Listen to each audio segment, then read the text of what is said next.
right, ladies and gentlemen, welcome back to the Become Great podcast with your hosts, Ahab Al-Hindi. Hey guys. And Dan Bieber. So, Ahab. Yeah, man. Dude, so we are continuing the Become Great podcast series, the Become Great series, right? Yep. Going through every single letter. Today is O, ownership. Yes, sir. Right? And so when it comes down to ownership, people can take this in multiple different ways, right? There's owner versus renter. There's also ownership from the standpoint of like in a company, in a business. Then there's ownership of your life. Like, yeah. I feel like we can go multiple different ways with this. So I'd like to start off by asking you, how do you define ownership in this? Yeah. So 4 years ago, I was really out of shape, really uncomfortable in my body, always kind of just feeling like depressed. I was dealing with a lot of anxiety, and I started to just take ownership of just one thing. I said, I just need to do one thing. And so I just started reducing my calories, right? Okay. And I reduced my calories to 2,500 calories, and I started working out 1 day a week. And then I started adding to that. The next month, I did 2 days a week, same thing with the calories. And following month, 3 days a week, same thing with the calories. And I noticed my body was like changing. And then it was about month 4, I was like, I'm just going to double down on this. Because I had done workout programs where you like work out for 3 months. Right? P90X or something like that. P90X. And then you work out for 3 months and you get to a place where you don't feel all the things you were feeling, and then I'll just stop. Yep. Right? Well, this was something different. I said, I'm going to double down on making this a lifestyle. I'm going to double down on changing my life. Yeah. And so that's when I signed up for a 90-day program. Okay. Yes, I did this program called B-Shred. And I did this 90-day program, and I ran it for 90 days, found a ton of success, ran it again for 90 more days. Come on. And so where I normally in the past would have been satisfied with the change and then gone back to what I would consider my normal life, I just doubled down and I said, I'm going to go fully committed on owning my health. And the thing that triggered it was I had to have surgery. Okay. My gallbladder had become diseased. I had to have it removed. And I was I'm just in my 40s, and it was a wake up call. Do I want to live like this? Do I want to live fat, unhealthy, emotionally drained, physically drained? And so it was a wake up call that caused me to go, I need to own this part of my life. Yeah.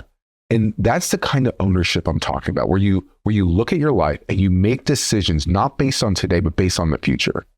Okay. And just to put it in the context for people, yeah, you may have mentioned this in a prior episode, just for people to understand. When you say fat, how much did you weigh at this point? At that point, I was probably close to 300 pounds. Gotcha. I was about 33% body fat.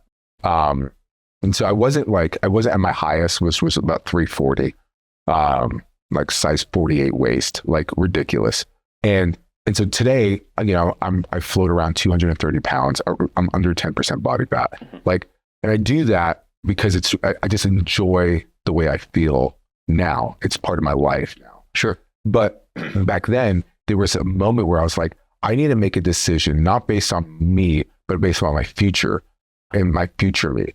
And so I put away 20% of my income every single month. Yeah. For future me. Were you doing that before this moment, or was that the wake up call for not just health, but also fat? That happened about a year later. Okay. There was this moment where I said, I need to take ownership of my finances. Once you start taking ownership and you feel the incredible benefits of taking ownership, you want to start doing it in every area of your life. So physically, financially, relationally, spiritually, emotionally, you want to see your whole life having ownership. Yeah. Because you see the benefits of owning your own life. And I've seen the benefit of the downfall of allowing others or circumstances to take ownership of my life. Okay, so it sounds like at this moment, right, you're in the hospital. That was the wake-up call, so to speak, to fully commit to owning every aspect of your life, starting with your health, right? It started with my health, yeah. Okay. Because I was scared. Okay. Bottom line is, I'm going into my 40s, and I was scared. Yeah. What am I? Is this going to be the next 20 years of my life in and out of surgeries because I don't want to take care of myself. Like, it's terrifying. Absolutely. And so what would you say was owning your life before then, if it wasn't you? Circumstances, the needs of everybody around me. So I would make excuses, right? Like, well, I don't have time to work out. I want to be a good dad. Yep. Right? I don't have time to work out. I need to be in my business. That would be a major sacrifice. And here's what I've actually learned.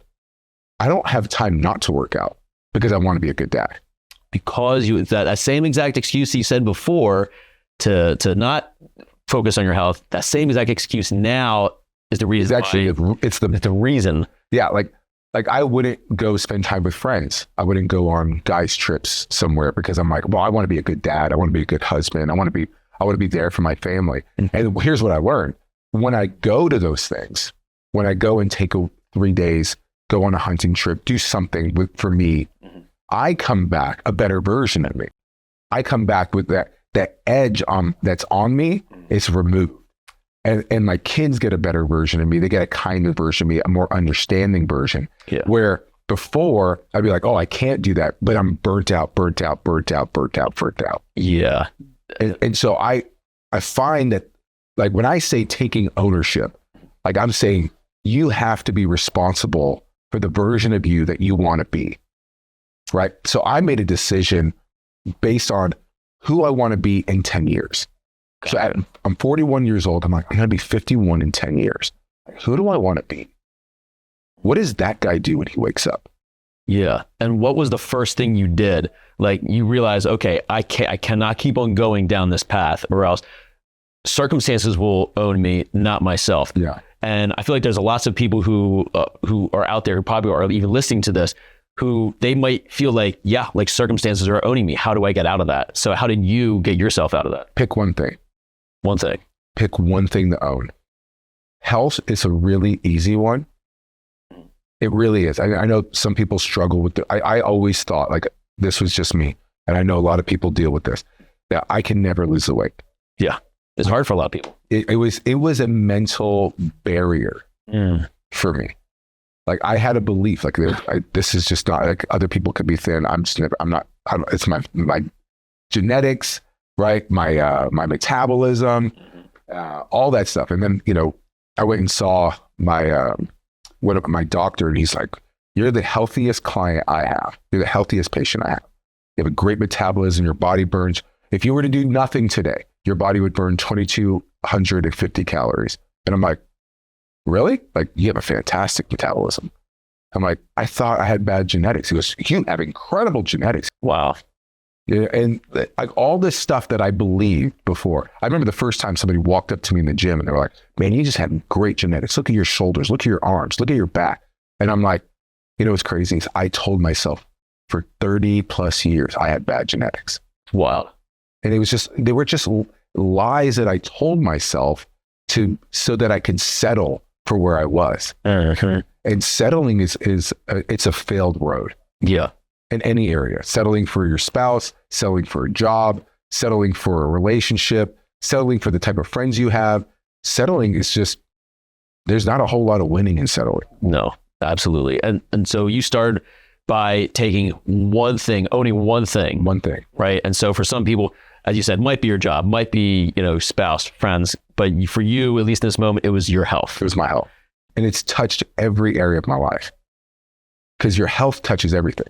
Because I thought I had chronic depression. Yeah. I thought I had chronic anxiety.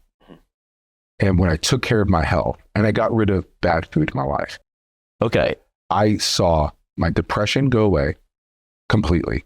My anxiety reduced dramatically just by eating better and starting to move. I was just about to say, so it's not like you took ownership of your depression or anxiety just by taking ownership of your health. Those were just the side benefits that you happened to receive. I did not go into it thinking that I was depressed or anxious. But you felt depressed and anxious. I knew to a level. I would tell people, like, I don't need any help being discouraged. Mm-hmm. Like, that was something I always say all the time. And depression is something I cycled through in and out all of my life. Yeah. Anxiety is something I carried all the time. Like I remember I would have this tightness in my chest when someone would ask me a question at work, or my wife asked me like a difficult question, or, how about our finances? I get this tightness in my chest, and I didn't know it was anxiety until it was gone. Wow. You just carried it your whole life, but after you focused taking ownership of your health, that just happened to leave on its own, and you realize, wow, like what else can I benefit from this? And here's the thing about ownership, like no one can do it for you.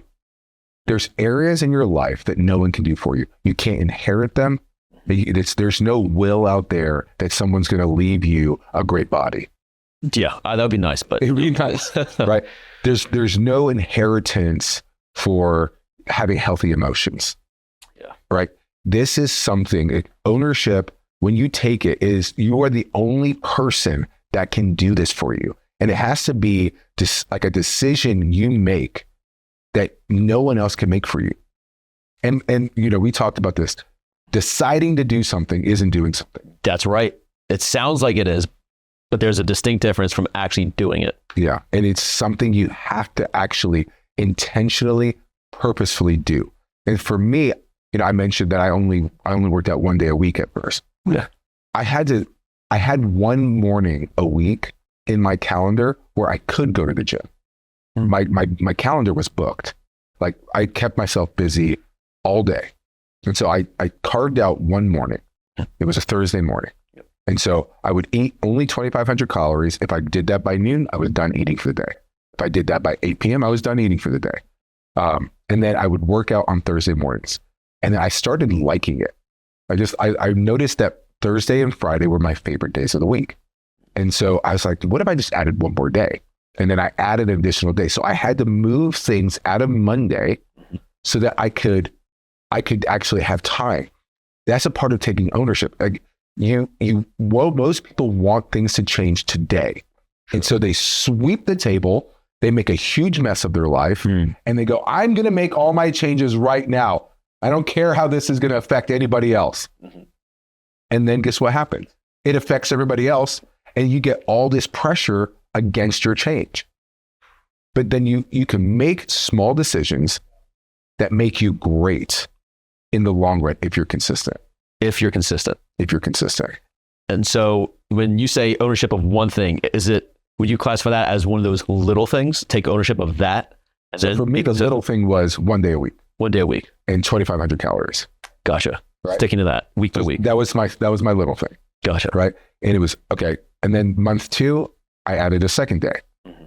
Didn't change my diet. So I was still eating mac and cheese. I was still eating spicy sandwiches. Mm-hmm. Like I was still eating all the food that I liked.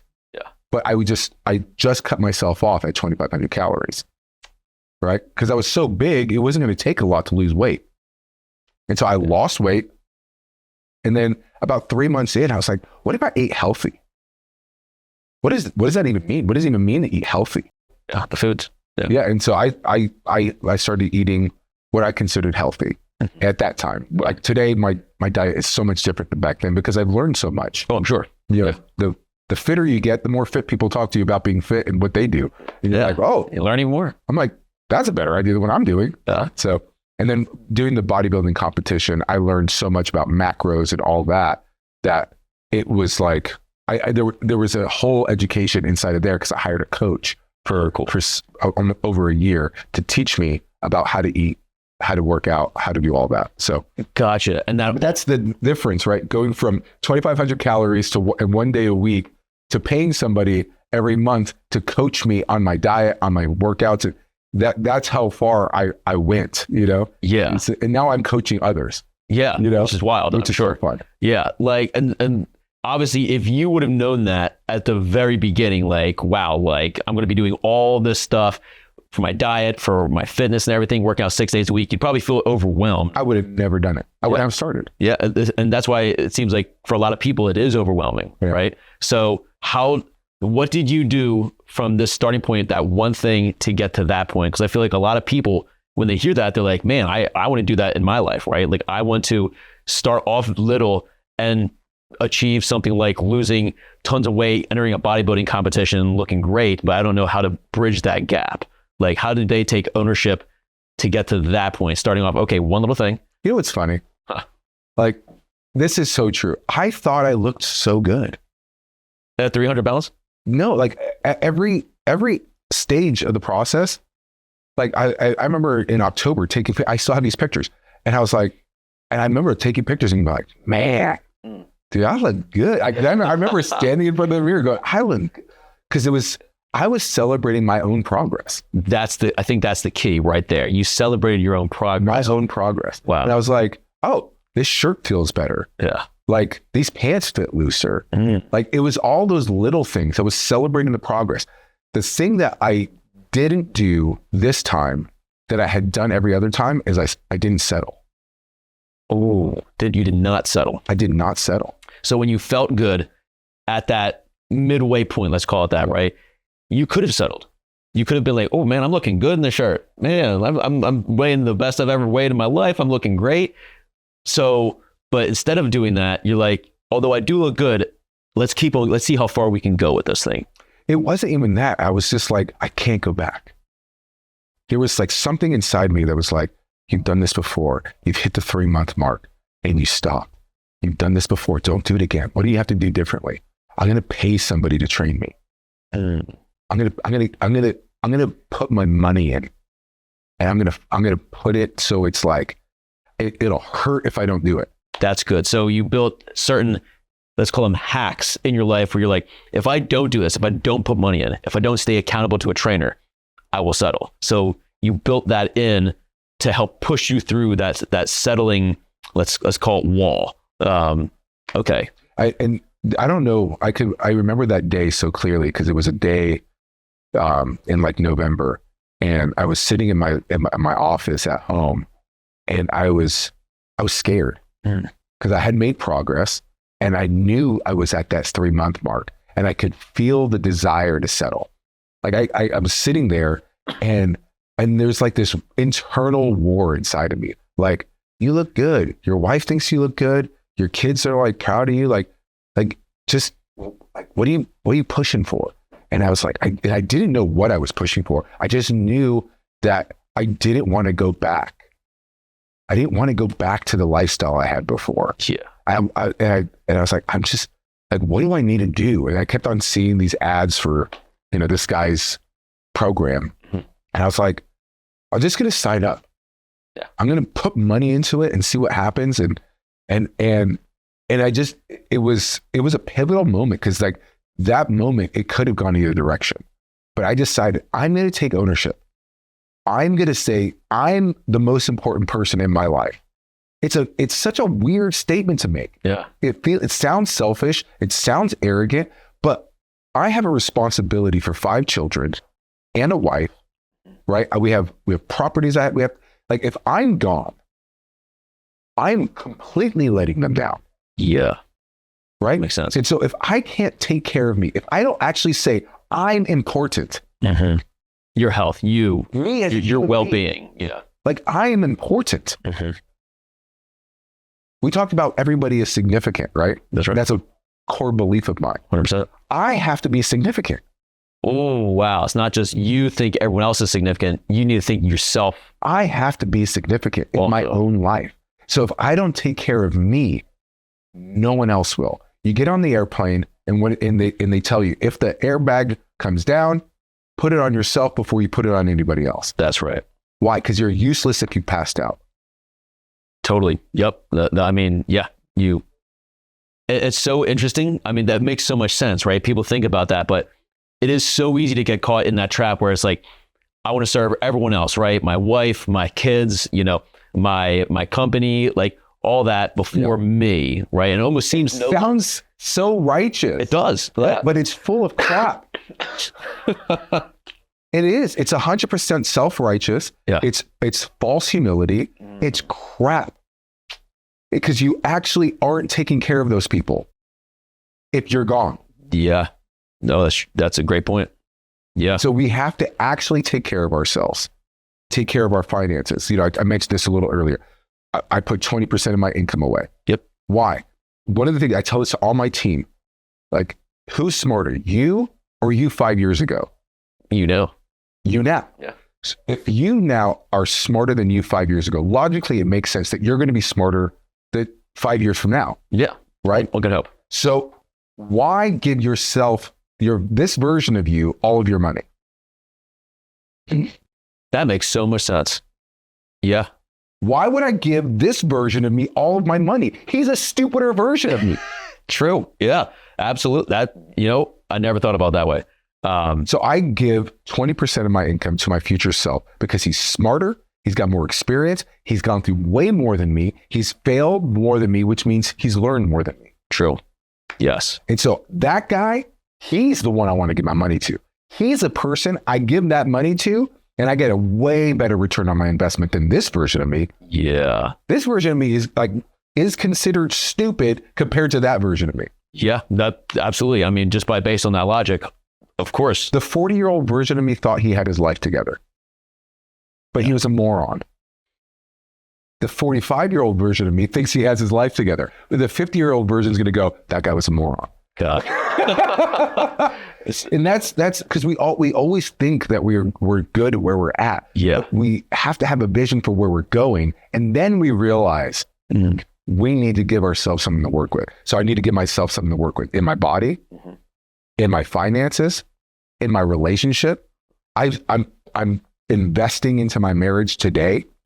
So I have one in 5 years. Yeah. So you're taking ownership essentially of your marriage. That relationship. Yes. My kids. I have a vision of me and my children being in business together at some point. That's cool. I have a vision of us being able to work together. That means there has to be some level of mutual respect, right? Not just like obedience, surrender, and all that, whatever. And so for me, the way I approach my relationship with my kids is I want them to desire to be like me. So I have to be someone desirable to be like. I have to be inspirational. That's true. 100%. Yeah. So what do I have to do to get them excited about their future? I had a conversation with my oldest. We're in the kitchen. It's the middle of the night. He comes down to apologize because he was really rude to me earlier. And I said, hey, I know it's hard for you to understand this, but I'm working on making a man out of you.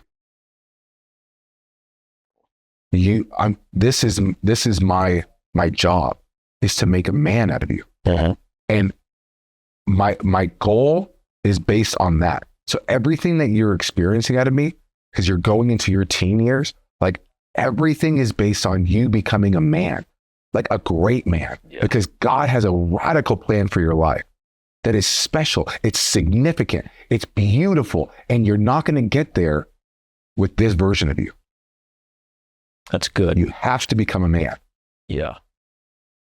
Men are protectors. We're providers. We're promoters. 100%. I need you to get that lens of yourself. You're a protector. You're a provider. You're a promoter. Those are the things that you have to become. And so I'm trying to give him a vision for his future, right? So he can start getting ownership so he can change behavior today. Gotcha. So, and it sounds like, correct me if I'm wrong, it sounds like having a vision is integral to ownership in anything. Gotcha. But if you don't have a vision for your own life, someone else will.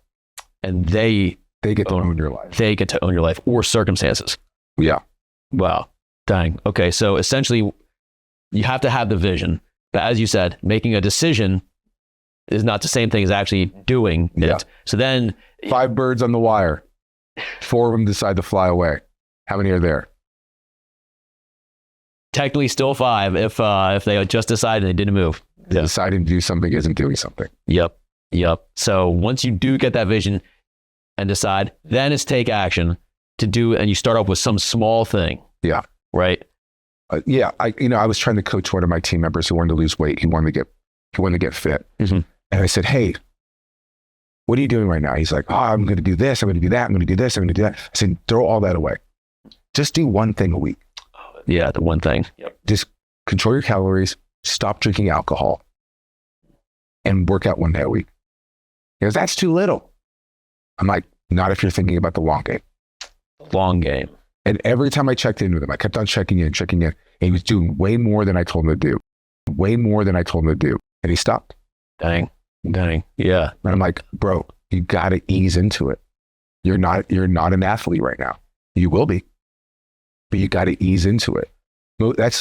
Most people will do like a 1 week program, a 6 week program, an 8 week or 2-3 month program, but they just got to figure out how to get it to be a lifestyle. That requires adjusting things. And when you adjust too much, too fast, the ecosystem that you currently have can't handle it. Yeah. It's overwhelming. Yeah. Your family can't handle it. The work you're doing can't handle it. You have to ease into it and then create room for the things that you want in your life, because you're going to live a long life if you take care of yourself. And so if you think short term, short-term thinkers are unhealthy. Long-term thinkers are healthy. Okay. And, for a lot of people, it's hard to go. It's probably tempting, just like, that guy was tempted to do everything up front, right? Yeah. And it sounds like most people want to do. Yeah, of course. Yeah. And it's hard to be like, oh man, but it feels like such a longer time frame if I have to wait to just do one thing. So it sounds like what you're saying is you have to build a habit, at least starting off with that one thing. And then if you want to introduce something new, like you said, you got to 2 days a week, 3 days a week, right? Eventually introduce that into your habit as well, like build a new habit stacking. Yeah. So how do you do that? Yeah, for me, it's with my diet. Then it's with exercise. Those were two that I brought together. And then I love, like, there was one scenario, right? Like, I read somewhere that Fortune 500 CEOs wake up 3 hours before their first appointment, right? And I was like, well, that's what I'm going to start doing. And so automatically just said, okay, that's one thing I can do. Wake up 3 hours before my first thing. And then I woke up 3 hours before my first thing. I'm like, what am I going to do with all this time? Yeah. Right. And so I filled it with nothing. And then I was like, this is kind of silly. And I'm like, well, I love reading my Bible, and I don't ever find enough time in the day for it. So I wake up, I grab a coffee, I read my Bible. Right. And then I wake up, grab a coffee, read my Bible, and I started working out. And then, I started feeling, then now I still want to get time with my kids before they go off to school and all the stuff that they do. And so now I make breakfast for the kids after my workout. We sit around the table, we have breakfast together, and then I get ready and I go to work. Gotcha. But it's not like you introduce all those same things at the same time. You start off with one thing, then you. So first it was my workouts. I started out with the workouts. Gotcha. And then I added the Bible reading before the workouts. And then I added the breakfast later. And so it all kind of came together, and I had to make room for it. Yeah. But yeah, that was kind of the way I went about it. Those are just different habits that I find to be really important to me. Right. And they give me the life that I desire for in the future. Yep. Which of course is essentially, as you said, you taking ownership, right? By stacking these little habits day by day towards that vision that you have, right? You slowly over time, over the long game, build that vision. And it spills over into other realms, like you said, finance. Yeah. Like a year later, after you committed to your health, to take ownership of your health, you started taking that 20% and owning your finances and everything as well. And here's the unforeseen positive consequences of all this, right? My kids want to work out with me in the morning.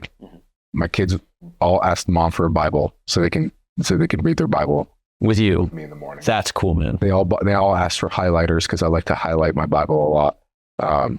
And so that's everything that was started to happen. Those were all. I became their hero. That's cool.